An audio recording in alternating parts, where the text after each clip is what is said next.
In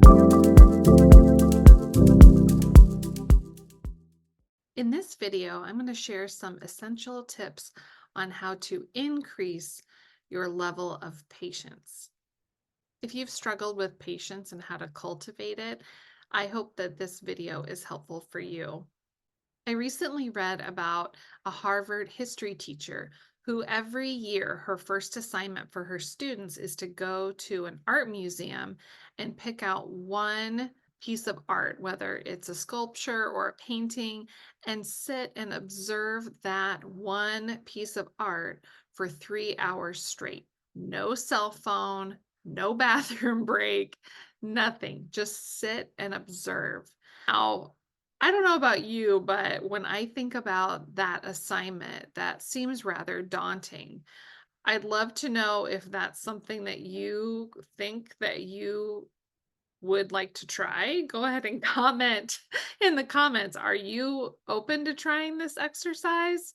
I think it would be a good challenge because I think a lot of us need a little bit of help cultivating more patience in our lives.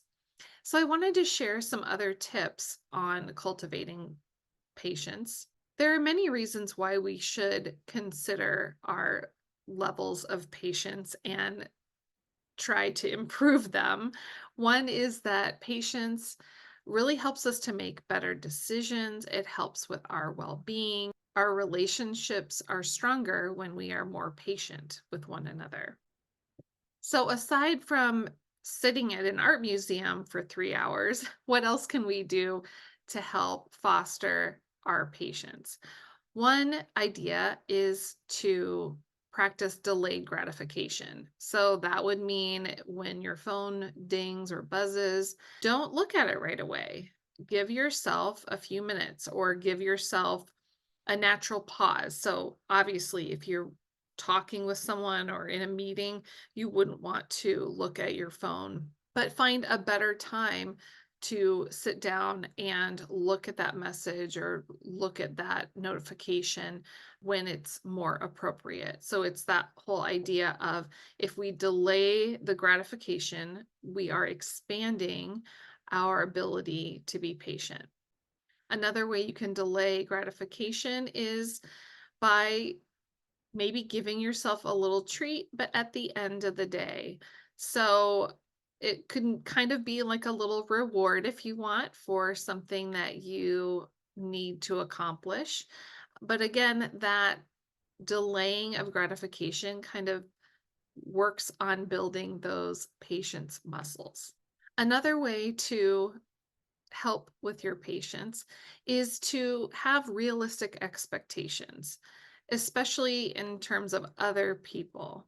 So oftentimes we think of the way we would do something and we expect other people to do that task or perform that task in a similar way than we would.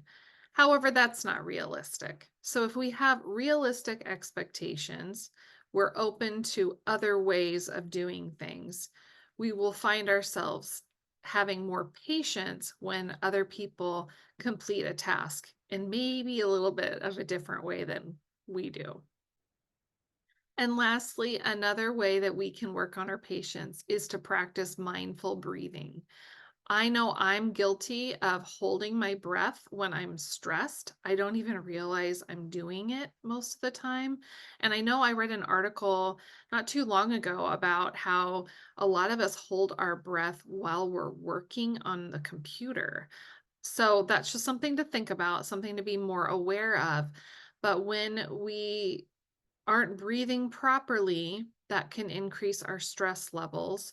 So, mindful breathing can really help to slow things down, to help us be more patient, because when we're breathing shallowly or holding our breath, our body's kind of jacked up and ready for action.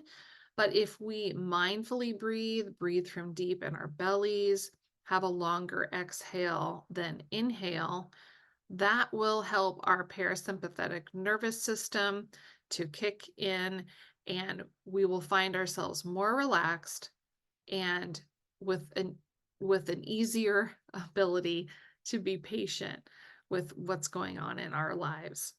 And a bonus tip, you can also participate in some activities that require patience, like completing a puzzle or maybe cooking a new recipe that has some tricky steps, or gardening, anything that would require a little more patience. Those kinds of activities can help our patience levels grow. Do you have other ideas that would be helpful to share with others? Go ahead and put them in the comments so that we can get more ideas and build our patience levels together. Thanks for watching.